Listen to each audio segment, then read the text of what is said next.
Ask the Mayor. Your chance to ask the Mayor of Weymouth, Bob Hedlund, questions about the town of Weymouth and or anything else that you have concerns about. Ask the Mayor is pre-recorded. And now, here's Bob Hedlund. And we're back. Welcome to another episode of Ask the Mayor, broadcast from Mayor Bob Hedlund's office in the Town Hall of Weymouth, Massachusetts. Tonight, we're excited about a variety of different new opportunities here at the show. And we're starting off with some softball questions that have been asked of our mayor.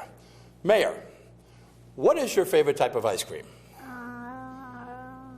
Chocolate. Chocolate? That's my favorite too. Do you have a favorite place to get your chocolate ice cream? My mom's house. My mom's house? Mom always is known for making great ice cream. How about breakfast food? Do you like to start the day with a great breakfast? Yeah. All right. What type of breakfast food do you usually like to start your day with?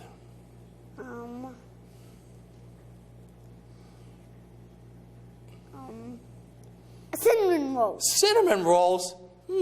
Have you ever been to Bob's Muffin Shop? Yeah. I think they do a pretty darn good job. What do you think? Yeah. When you go to Bob's, what type of food do you like to order?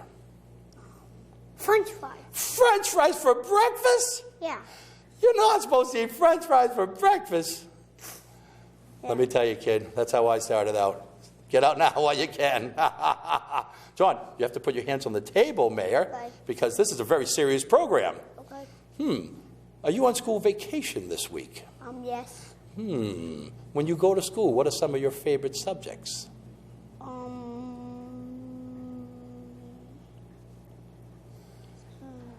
Reading, writing, drawing, typing, video games. That's not a school subject. That was a trick question. Have you ever played Minecraft? Yeah. What do you think about Minecraft? I made, I killed the Ender Dragon and the gas before. Holy smokes, I've never heard of a kid getting that far in that game. Are you like a professional player? Yeah, and I killed the Wither Skull. Was he a mean or a friendly one? The main one. So you saved a bunch of people then, I would imagine. There's villagers, but you can make people join in. I trying to type that password. Well, I think we're all glad to hear that you're on the job for the citizens of Weymouth, protecting us from all the Minecraft baddies. Okay. Well, listen, really interesting having this conversation. I'm going to get on to some more serious town matters, if that's okay with you, Mayor. Okay. Hey, thanks very much, Mayor, for that great insight regarding the different hotspots in town for ice cream and breakfast situations. I got to tell you, Jim, this job is aging me very fast. Literally right before my eyes. It is school vacation week, so doing a little bit of double duty today. So that was fun having the vice mayor sit in for me for a minute while I took a powder. Appreciate that. I hope you're consulting him on all the important decisions that you've made so far. He provides some great insight on all matters that are important to the town. Well, I have to say, so far so good there, Mayor. Yes. Getting 2 big thumbs up on your budget proposal. You're keeping a lot of people smiling with some of your initiatives. The vice mayor crafted it. Outstanding. Yep. Keep him in the inner circle, if you don't mind, right, the kitchen cabinet. We will. Well, listen. Moving on to a variety of different questions that continue to come in. The response has been overwhelming. The feedback we're getting from our friends and neighbors has been strong. We're moving in the right direction, I think, with our Ask the Mayor initiative. And you're looking dapper today. I'm tie-less. It is school vacation week, so I'm without a tie. I hope you don't mind. Not at all. I don't mean to diminish the stature of the show by being a little more casual today. Somehow you look more tidy and neat without the tie than I do in my disheveled... You have a nice suit on today, I must say. Thank you for saying so, Mayor Hedlund. So we got some moving right along. More serious questions than ice cream. A very gentle segue from my tidy appearance to the town-wide cleanups that are in the process of going on over the course of the next couple of weeks.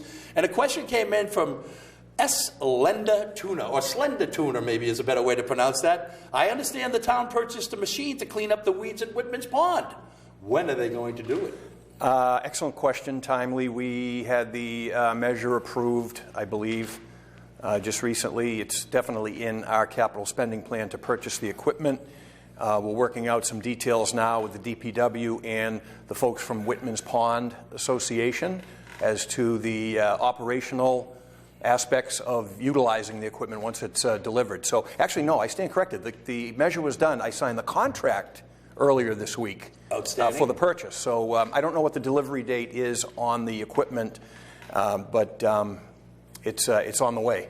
And I know that in other communities that have purchased these, they're operated by volunteers, so we're looking at that. The Whitman's Pond Association has offered to operate it, so we're working out some details with the DPW regarding that. You know, that sounds outstanding because, of course, everyone in Weymouth is familiar with the annual cleanups that we do, whether it's at the Herring Run or down at Whitman's Pond. A lot of wonderful neighbors pitching in to help make this town look a little better. Well, this is, you know, more than just a cleanup. We have invasive aquatic species that are invading Whitman's Pond, the South Cove, and it's choking the pond.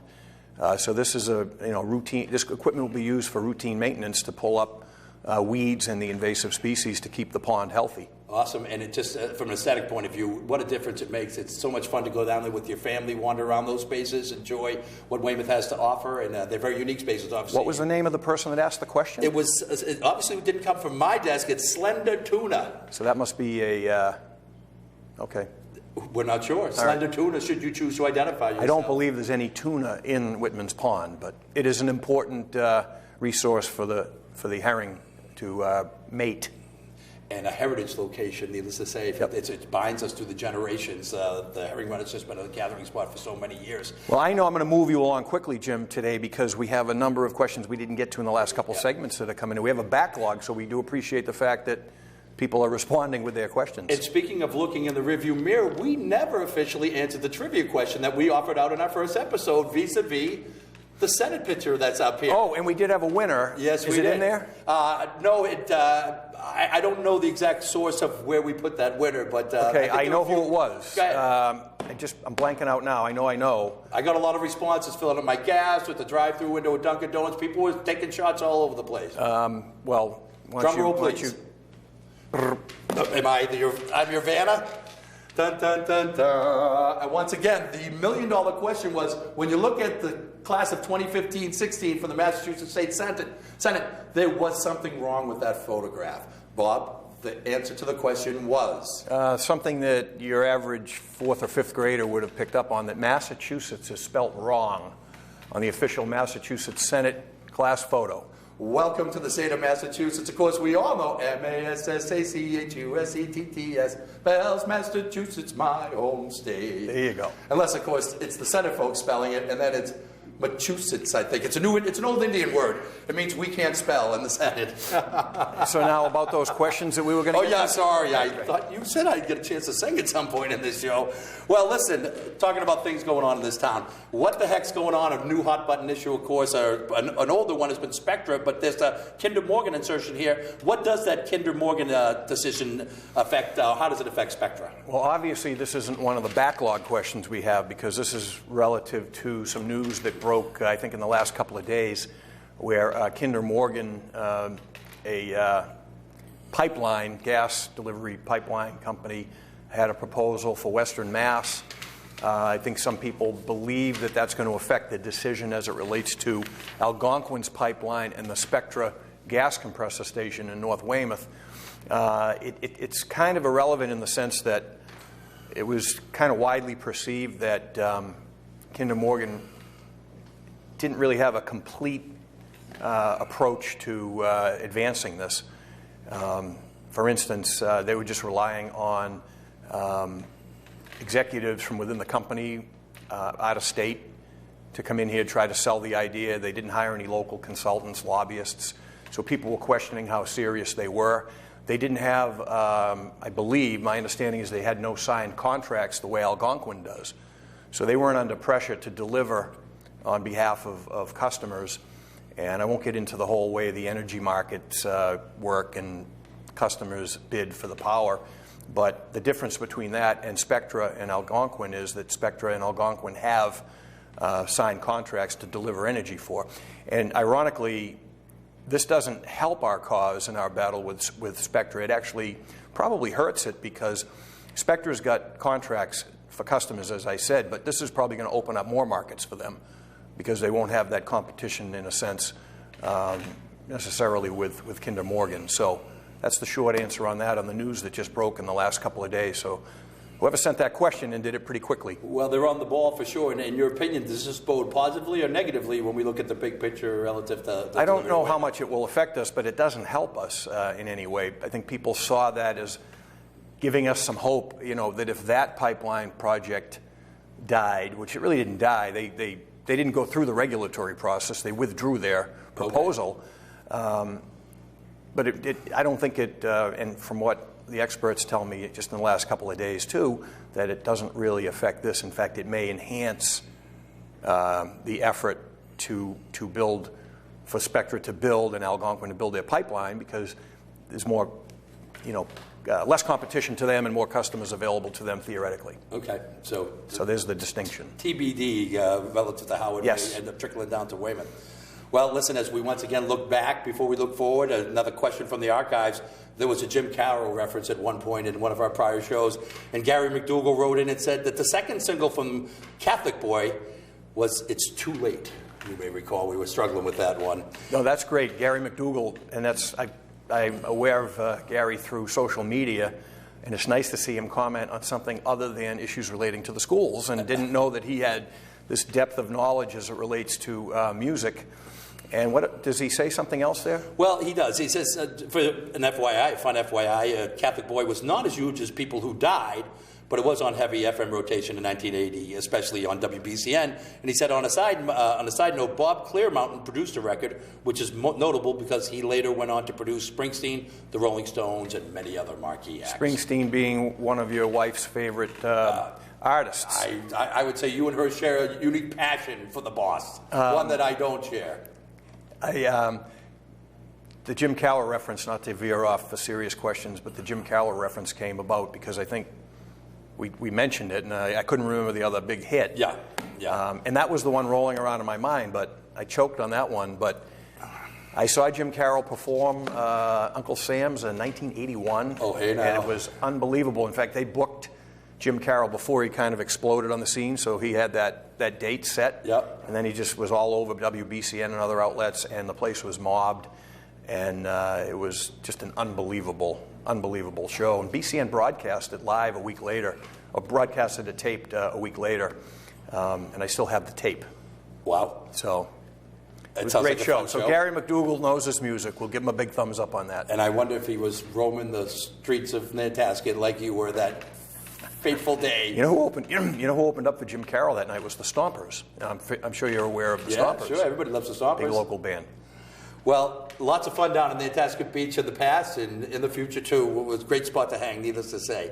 As a matter of fact, I got pulled over in probably 1982 by a Canadian Mountie right before I was entering the U.S. up by Niagara Falls.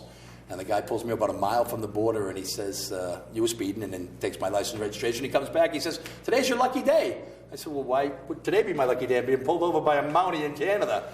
He said, it's my anniversary. I said, your wedding anniversary, congratulations. Well, how does that make it my lucky day?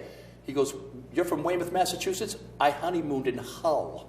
Said a trooper in Canada honeymooned in Hull. He said that Hull is a huge vacation destination spot for people from that area. And in fact, at the turn of the 19th century, 20th century, going from the 19th to the 20th, Hull was one of the 3 most popular vacation resort destinations on the East Coast. So Hull had a significant historical past as well as Haven't seen too many Canada license plates down there recently. Yeah, there's some of the Quebecois come down, but the happy ending for me when that fateful day was he let Not to prolong this irrelevant point, Tracy, but I just want to know, was the guy's name Jacques Rougeau? To me, his name was Evan. He let us off for nothing, and we were very grateful. That pop culture reference went right over your head. Yeah, I'm sorry. What is that? We'll talk about it later. Okay, sounds good. Well, listen, there are many Cullivans roaming the streets of Weymouth, and Wendy wrote in, many of us have learned how to spell Mississippi as part of a jump rope song, which was a great way to make certain we did not skip an S. I guess this is more of a trivia question. No, this is the person who answered the Massachusetts question. Oh, hey, there you go. So why don't you announce our winner? Oh, I just said it was Wendy Cullivan. Okay, what did she win? We know. I think she wins a lunch with the mayor. I think, is that on the? I don't remember. I don't remember. It was so long ago. Yeah, I'm sorry. I'm having a hard time connecting the dots here. I came in late for today's show, for the record. Fortunately, he was later, and at the end of the day, we're now rolling through the questions. All right, listen. I don't know if you're familiar with the Gallo-U family in Weymouth. Jay Gallo-U writes in, what are the possibilities of a dead end for Torrey Street and Tower Ave at Pleasant Street? With no turns, it would mean no turning there and improved traffic flow. It would also make people who want to go through these streets go a different way and cut down on the cut-throughs.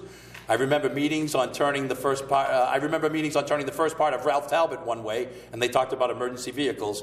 It's worked out well, and I think my idea would work out as well. What do you think about dead-ending Torrey Street and Tower Ave at Pleasant Street? We'll get back to you. Well, hey now. No. In all seriousness. We're in our first phase of Columbian Square repairs, very exciting. upgrades, Everybody's jacked. And we're going to have to look at the traffic situation, obviously, in the next phase of getting the traffic studies updated. So maybe this is something we can roll into that and take a look at. Outstanding. I think it's probably something that will be looked at, but if not, we'll make sure it is looked at as part of that study that we're going to conclude very soon. This isn't a study to kick the can down the road. This is a study and a traffic study being updated from 2008 numbers to allow us to make some decisions on what we have to do with the square. That sounds like probably the boldest request we've gotten so far since we started Ask the Mayor. It's very specific, for sure. Yeah, that is a fact. Columbia Square seems to be doing well. I know the Chamber of Commerce there, very excited about all the moves that you're making. And as of the taping today, which is school vacation week in April, I know that they just finished the drainage work.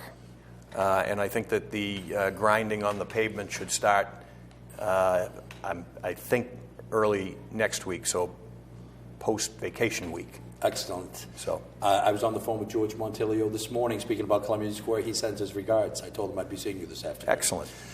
This may be the longest question that's ever been inserted into the Ask the Mayor forum, and it's from Irish Bob Hooley from Bald Eagle Road.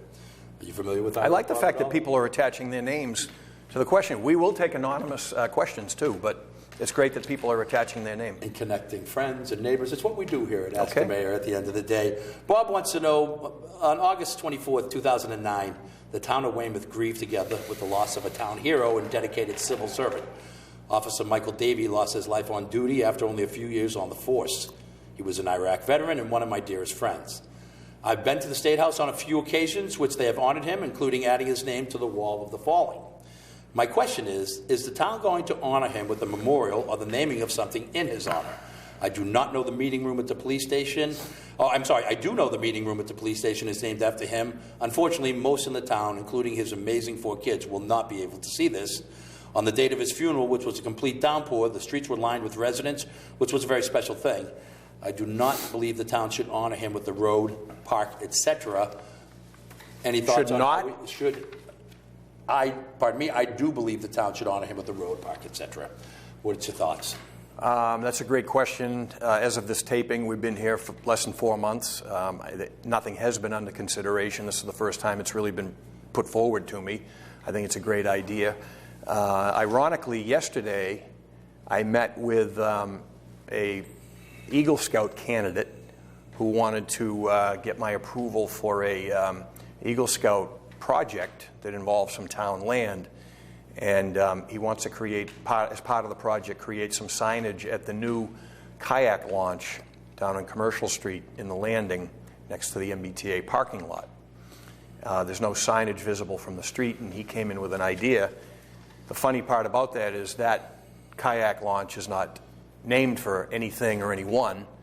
So if he's going to put a sign up, it's just going to say kayak launch. I said this might be an opportunity for the Eagle Scout to actually learn a little bit about bureaucracy in addition to actually doing some manual labor to create the sign. And I put him in touch with our veterans agent who sits on our town memorial committee, which has not met in some time, I am told. So he's going to reach out to the memorial committee to see if there's any candidates in the pipeline, so to speak, of people we would like to recognize, whether it be our recent war dead. I even suggested that as a nod to our commercial heritage down in the landing. People forget that was a significant port at one time. There was shipbuilding that went on down there. In fact, there's a painting in the room here on the wall of some of the shipbuilding activity that went on down there. But I suggested something like, I remember, I'm old enough to remember Rhines Lumber. Yeah, it was so closed, but sure. I remember the buildings. Yep. We could call it the Rhines, kayak launch or something, just as a nod, and put some interpretive stuff about what went on down there. Yeah. That was one suggestion that I asked him to take over to the Memorial Committee. Or we could use an opportunity like this to, I don't know if the family or his friends would think that the kayak launch was appropriate. I don't know if, Officer Davey had an interest in anything maritime or recreational boating like that. If he did, that's something to consider. Good fit. So I think that that's something else that we should put before the Memorial Committee and try to get something done. That's the long answer to Mr. Hooley's question. But I think it's a good answer. So, Irish Bob, you'll know for sure this will be forwarded to the Memorial Committee. And I think Irish Bob should weigh in with the Memorial Committee, too. I know how much this means to him. I don't think that's a problem putting him on the spot. Yep. I think he'd welcome the opportunity to go in and talk to them. So Absolutely. I think we should do that. So put that one in a separate pile along with Torrey Street question, would you? Be happy to. And what a great outreach, Bob. And I think that's a good example of what the show can do for the community, again, connecting people to their issues and getting straight answers in a matter-of-fact way.